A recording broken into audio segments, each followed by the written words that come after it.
together a progression of compost so you can see the different stages. And Marie was kind enough to bring some carbon along to the party, so thank you for that. Carbon is brown. Carbon is brown. Did I get that right? Okay, I did. So Okay. they said grass cuttings were green, but if they're dried out, are they then brown? Yes. Okay. Yeah. Green color they are, so. So this is what we start with, and this is basically this week's lunches and dinners, breakfasts from my house. And what I want to show you is, you remember Natasha talking about chopping things up. So the different people in your household, we have different approaches to what goes in the bucket. And that's the case here. The husband is throwing the whole baguette, and the wife is going, you should be chopping that up. So this is what I discovered this morning when I went to get the bucket that's under the sink to bring it here. So FYI, you know that this would want to be chopped up. Now it's a little challenging because this is an older baguette, so it's not as easy to cut. So what you could do is wet it, soften it up, and then chop it, and then put it in. Or train the husband. Or train the Would it be husband. too small if you put it in like a Cuisinart and ground it up? You could do that if you wanted to, sure, you could do that. But I've found, I eat a lot of watermelon, and so I chop the rind into maybe 2 to 3 inch chunks. It breaks down just fine, so, you know, a couple of inches, you'll be fine. You know, we have corn husks, those break down pretty quickly. We have some moldy bread, lettuce that we took off from the lettuce, our peppers that we chopped up, and a corn cob. So You put the cob in, does that break down very easily? not quickly, no. Yeah. It's hard. You think of things as solid and soft. And so that's the difference between something like a corn husk and a corn So cob. do you cut this up? Do you cut I it up, or haven't cut this you up. just throw it Yeah. in like this? And it depends on what your pace requirements are. We have a slow pace approach, so we don't really feel the need to turn it over that quickly. We have a tube-in pallet system exposed to the elements. This summer it got quite wet, so we did not keep up with turning and carbon installation. We ran out of leaves that we gathered last fall. So as we go along, you'll maybe smell what that's like, which when I took it out to put it in the bucket, I said, okay, it's smelly, so we have to adjust now. And busy summer, you know, we didn't get to it. But this is then your raw compost, and what you would do is mix the dry in the proportions that Natasha was mentioning. Now, those are more finished, older leaves that I got from the New London DPW stump dump. Okay, okay. And So if you want to take a look at these different kinds of browns, what is this? You'll see that's that was wood shavings. Wood shavings. And these Okay. are also from the stump dump. Okay. Do the stems of the leaves break down? Let me see that, young They lady. do, they eventually, Okay. yeah. And that was yeah. through the stump dump? That's at the stump dump. Really? Yeah. Okay. What So did you can I- say? can I What's the interrupt other- first this or is- ask a This question? is broken down, more broken down leaves. Yes, that's So you've also got- from the stump You've got dump. two kinds of leaves here, broken down and fresh, essentially. But you see how they're both dry, beautifully dry, and the two types of wood chunks, which is the sawdust, very well broken down in your wood chips. A neighbor who had a tree cut down and chipped on her property said, come and get it if you want it.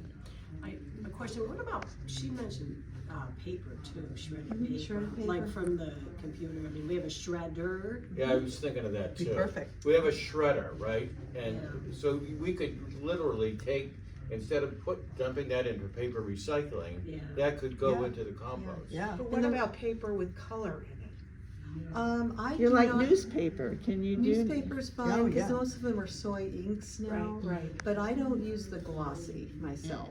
I don't, but we don't even actually shred. We don't have a shredder, so we don't use the newspaper. But if I wanted to add that, for browns, I could go to Staples. They shred stuff. They would probably give me a whole bag of shredded Yeah, I never paper, thought of that. and I could be good to go. Also And egg cartons, Yep, that you break up. They do. Anything you that- tear up egg cartons. Good idea. If you think about it, if it came from nature, Yeah, it will go back to nature. yeah.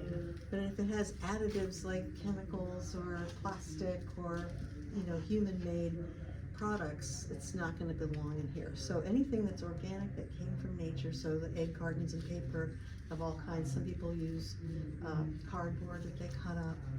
But if you do have access to this through either your town or your own property, you've got really, and we use 3 big plastic barrels to keep it covered. So whenever we dump a bucket, then we just go open one of the barrels and put the browns in. So that's the first step, is you're making sure that you're mixing it in the right ratio. Excuse me, may I interrupt for a moment? Sure.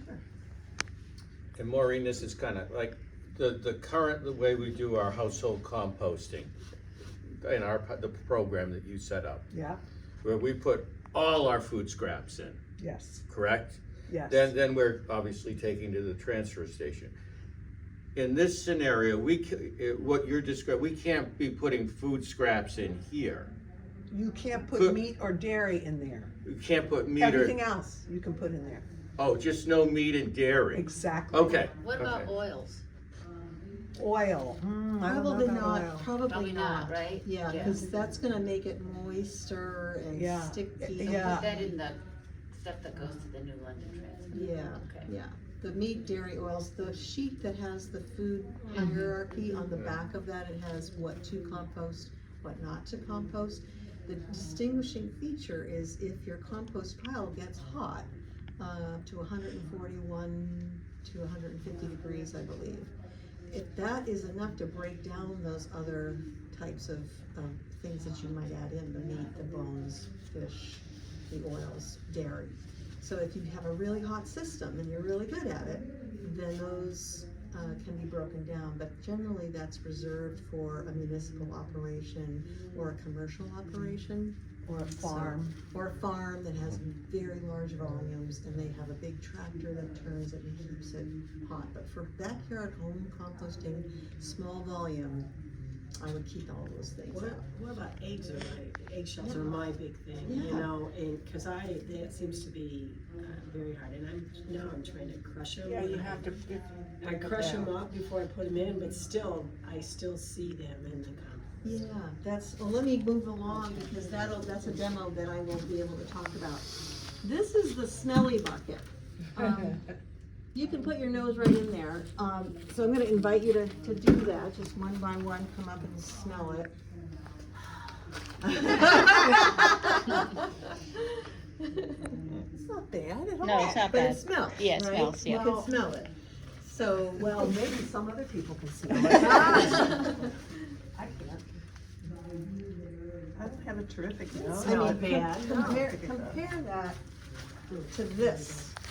Okay, for those of you that have already smelled that, yeah, let's just pass it around. A little bit, it's not that bad. But you can tell the difference, right? Well, and also the texture is much. Yeah, yeah. I have never had Oh, yeah. trouble with like. But I like the worm in there. Yeah, really? Did you put that in there No, for the they display? came with the fly. Oh, there is a worm in there? Yeah, so the difference Yeah, Still, that is, was different. what are the two differences between those two buckets, do you think? It's not I'm much, gonna But there's a little bit of, it doesn't smell earthy. Heavier, Yeah, doesn't better. smell earthy. What about the moisture content? Yeah. Nice, wetter. nice and dry, pretty moist. And so this, after some number of days, months, weeks, has turned into this, which is partial, but you still see you have some things that are not broken down yet. And mostly it looks like apples. There's an old piece of bread, I think. They are bread. That's the bread again. But, we've got some, whatever that is, who knows? Probably bread. If you can still identify. And yeah, here's a, right, so that's part of what, that's in process, okay? And you can still see chunks of food that have not broken down yet. But other things, probably like the lettuce and the very lightweight stuff, that's probably what you're seeing. Now then, did you have a question? Yeah, I was just saying banana peels are another thing. I started cutting, chopping them up to try to help that The process. smaller it is, the quicker it will go. All right, so this, I'm gonna pass this around. This is last year's compost. So the fresh bin has these two things in it. And this is the one that we've shifted from, and that's still breaking down from last season. You see eggshells in So you there. can see eggshells in there. Doesn't smell. Yeah, I can see the eggshells. But you can- And you can use, so I saw you have, buy the corn, you have corn on the cob, and then you can put that cob that you've eaten off of that has been cooked into that. Oh, yeah, Yes, smells like garbage. absolutely. Okay, I didn't You know, think you could do somebody that. said I you mean, were done. Seeing what you This see, is because three. you see Right? these cobs I know in this is here, last year's. tells you it's taking a longer time to break down. So Right. you Got think a of them in the combination first because place, this you stuff can doesn't break them work down right. okay, even further. I didn't realize that you could do that That's in totally that one. I just don't Yeah. meat, So- I just don't put meat, dairy, and seafood is another one. I don't put it in there. Yeah, no animal. We actually snake sifted it. What happens, I've been composting, but I definitely have not been doing the 3-to-1 ratio. Right. But that's the So shells. what happens if you don't have enough browns? So who can answer that? Have It an doesn't answer? break down. What was the question? So what can happen if you don't have enough browns in your compost? It turns to mush. And it smells. Smelling too. It attracted, I think this is what was going wrong with my home compost, is I don't think I had enough browns in there, and it was attracting the rodents. Right. And I also didn't have one of those mesh things on the bottom of my compost, so I think they were coming under. But also you They will come in get any air time. under there. Air, right, so I Yeah. think that was a big Right, problem. and you saw here. So it's this is- wetter This and is what it's happens if you don't stinkier. get Yeah. enough browns. Also, it smells. Yeah. So the key is the 3-to-1 ratio, and to just watch it. If you smell it, you know you need more browns. That's a pretty simple that's a good formula. clue right So, And the worm is in there, does it pay to add worms?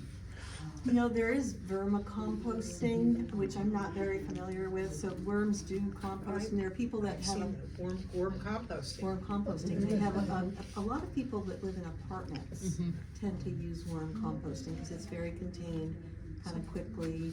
But So these You are mean to tell me the just, worms are eating up the compost? yeah, Is that, It helps, it helps. oh, okay, yeah. Well, they eat it and then poop it out. okay. But these worms that are in here just came from the It's compost natural. pile. They Yeah, just yeah, right. somehow got in there. The jumping worms, someone asked earlier about jumping worms, which is, UVM researchers are trying to look at solutions for that, but that is an invasive worm, not native to North America. They just came here this summer. They Just came, this yes. summer. Well, I've had people tell me, I've had jumping worms for decades, they Really? don't bother. I've also had people tell me, that it doesn't hurt the plants. But the real challenge with the jumping worms is if they get into the forest duff layer. So if they're in a forest, what they do is they break down and eat the organic matter very, very quickly. They consume it super fast. And so that, in a forest, what occurs is the seedlings that are gonna be doing the succession don't have the resources to be able to thrive, because the worms are eating all of the organic matter that they should be consuming to be able to grow. So that's the danger. If you have them in your gardens, we have them in our flower gardens. I have not seen them in the vegetable gardens yet. But what I've been doing is removing them, putting them in a bucket of soapy water, which kills them. How big are they? What do Well, they, I don't know what they look like. Yeah. And go online, cause Yeah. they'll have it, there's a big band around the middle. Yeah. And they're called looks like jumping the regular worms? worm. Asian jumping worms. I think, doesn't it look like a regular worm? Except for It the does, band. yeah. That's Yeah. why, What color is the Here's band? a non-broken down It's head. a, And it it's a, zigzags. yeah, it's a tan. Oh, really? It's a, like a, Yeah. yeah, I So saw it's the pretty picture. distinct. Yes, Okay. yes. I don't see the worm in here, but. And thin, It's and thin, and it reacts very actively when you touch it, so it Yeah, squirms, yep. so, they're pretty distinctive. They tend to live near the surface of the soil. And the other thing that is really distinctive is that you can look at the soil and take a handful of soil that doesn't have jumping worms and has a different texture than soil that does have jumping worms. So if you think of coffee grounds, and you Right. see coffee ground-like soil particles, you know that they've been in there. Those are their castings. And so the important thing for you to, when you want to educate yourself about jumping worms, is to study their life cycle. Because they're now, the mature worms are now dying out in the fall. They don't live through the winter, but their cocoons do. So the eggs live through the winter and hatch late summer or late spring. So you maybe There's wanna a wait picture. until spring to spread your compost on your garden, right? Cause wouldn't they be dead? Well, Or not? no, their cocoons would still be alive.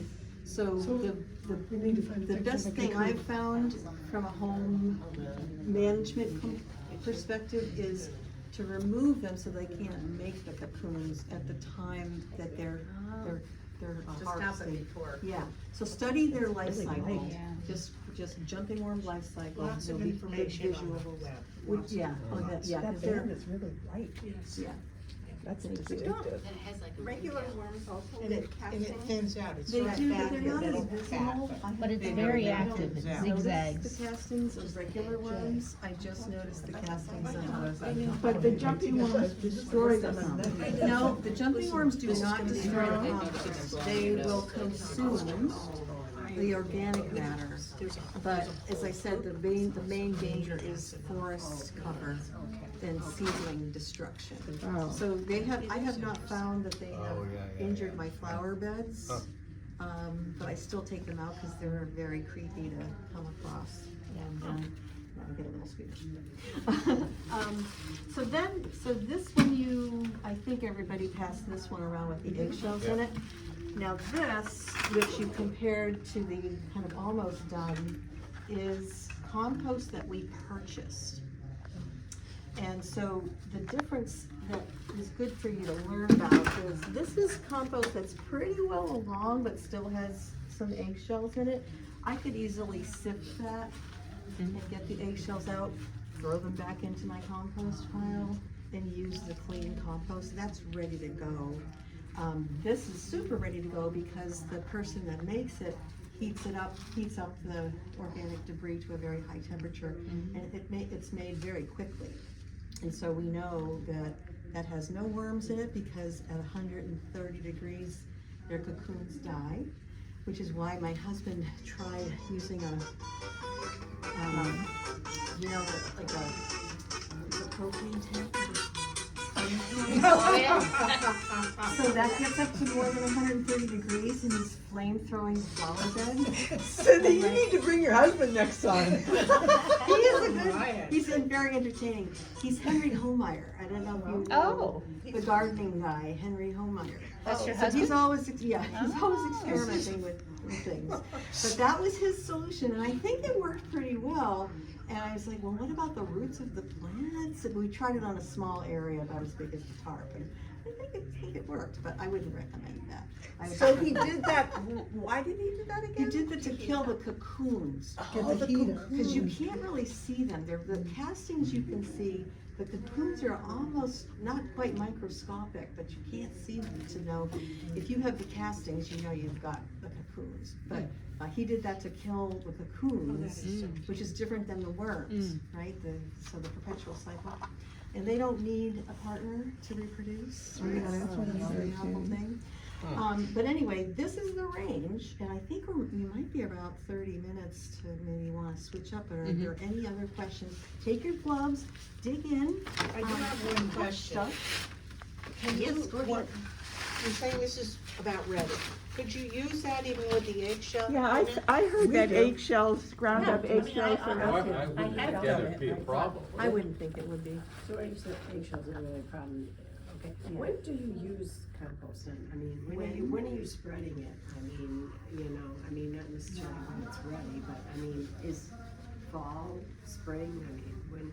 Whenever, like, we apply it every spring because the plants draw nutrients out of the soil. So in the spring, we replenish the soil with compost as just a practice. It can go on any time. You can put it on any time, really. It's always gonna support your soil health. This is a technical question, not a composting question. Will we all have link and access to the recorded? I believe so. Majestic would be the. It's being recorded right now, so. Okay. Yeah.